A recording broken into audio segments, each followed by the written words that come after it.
Hello, this is Rashida again for another recipe, and today we're going to have the brioche donuts or the brioche beignet.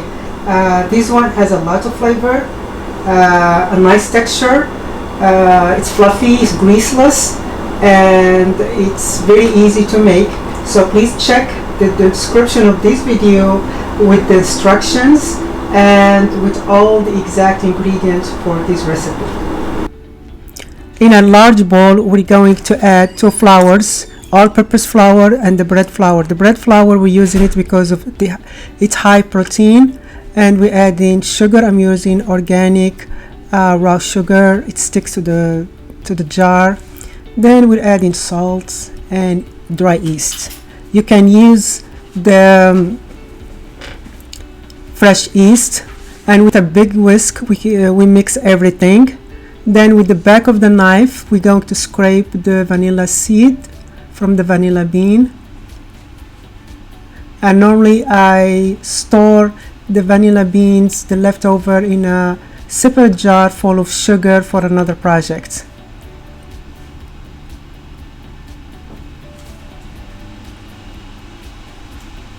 Then we're mixing the egg and the milk together.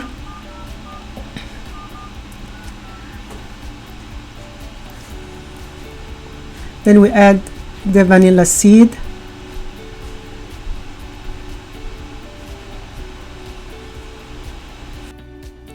Using a flat beater, I mix the dry ingredients with the wet ingredients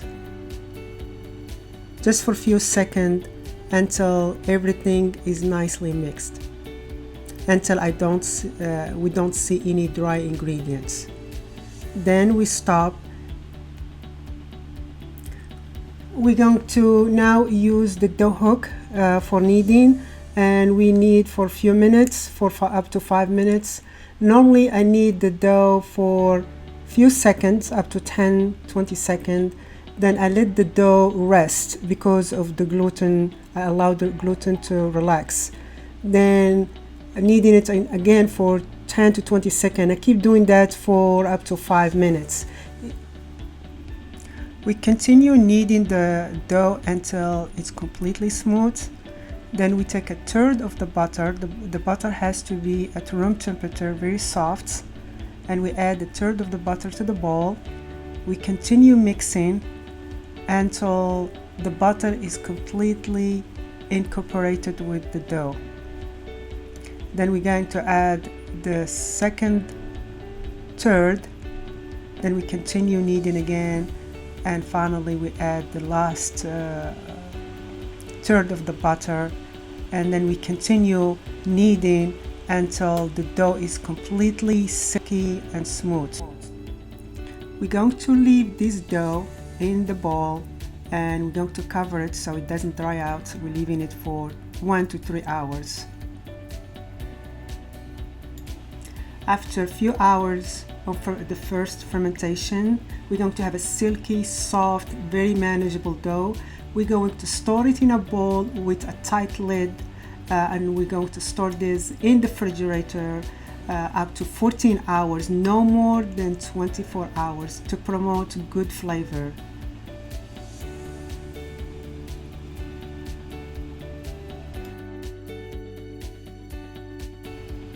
The next day, I prepare 2 baking sheets, maybe 3, with some kind of liner. I'm using a silicone liner, and I brush it with oil, no melted butter. Then we get the dough from the refrigerator. The dough is going to be almost double, and it's going to be a little bit hard because the dough is cold, and we're going to stretch it, and we're looking for a thickness of 1/4 inch for the donuts, and for the beignet it will be 1/8 of an inch. So I'm using some pastry frames to make sure I get the right thickness. Then I'm going to use a dough cutter or a donuts cutter, which is basically a round cutter between 2" to 3 or 4. Mine is like 2.5", and it has another cutter in the middle. So make sure you flour the cutter.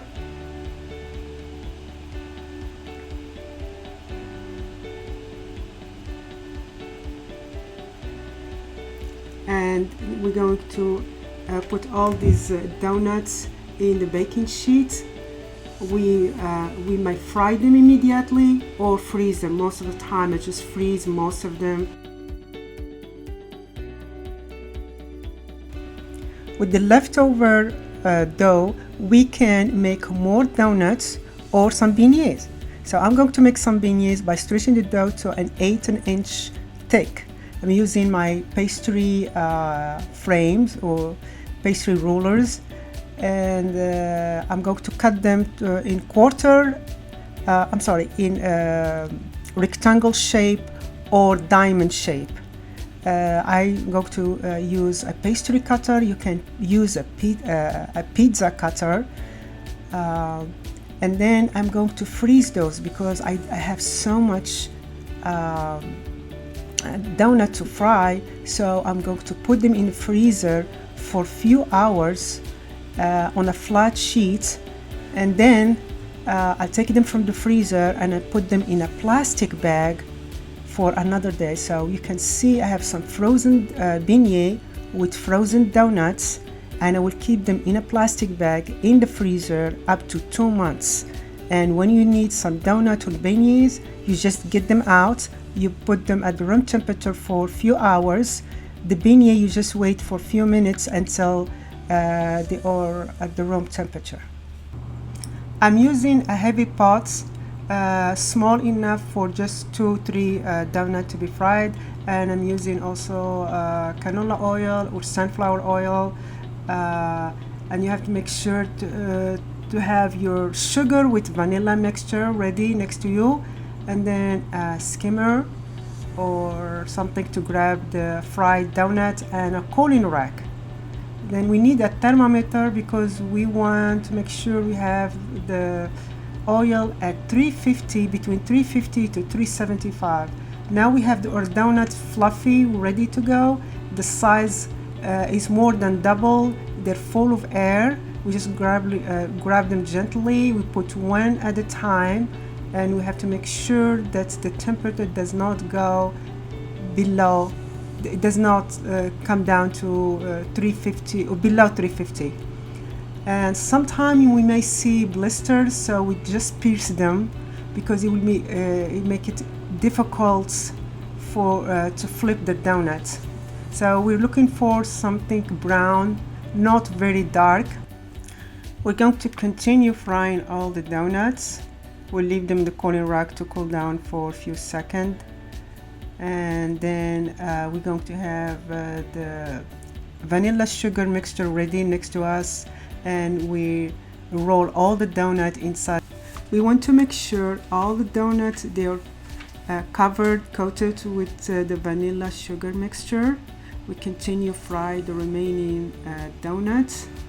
The written recipe is going to be under the description of this video. Please make sure to check it out for the full ingredients and the quantities and everything.